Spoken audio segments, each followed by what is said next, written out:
easier to go downhill than it is to come up. The world around us will convince us that it's okay to sin against God. It's okay to sin against your brother. Do you believe that? Amen.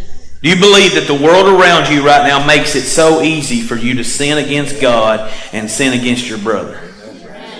It's time for us to take a stand today for righteousness and purity.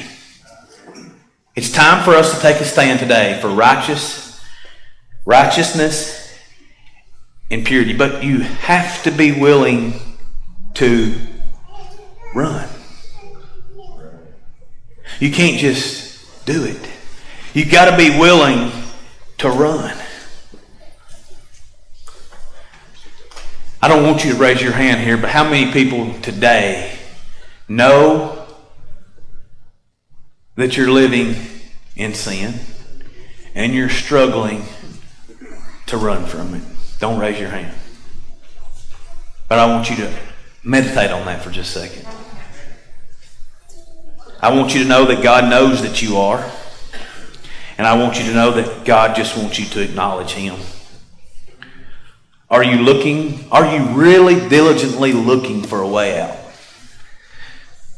1 Corinthians 10, verse 13 says, the temptations in your life are no different from what others experience. And God is faithful. Amen? He will not allow the temptation to be more than you can stand. When you are tempted, let's read it together. He will show you a way out so that you can endure. That's faithful. Is that faithfulness? I hope that we're getting this morning. Because I did not want to preach this message today. Matter of fact, I had this message about 3 weeks ago, and I told Todd, I said, Todd, he and Monica was over at the house hanging out for a few minutes, and I told him, I said, I've got this message, and I kind of went over it with them. They said, oh, that'll be good.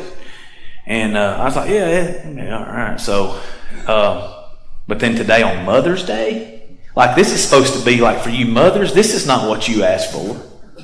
You want something, this is we need to serve it up on a tea here for you today on Mother's Day. And we need to honor you, and we don't need to preach on this. We need to, and I'm like, I ain't doing that. There's something else coming around Ben. And he's like, no, my people need to hear this message. So if I'm preaching and you think I'm preaching at you, I'm not. It's God. God is trying to show you something today in your life. The question that we all have to understand is will we acknowledge Him?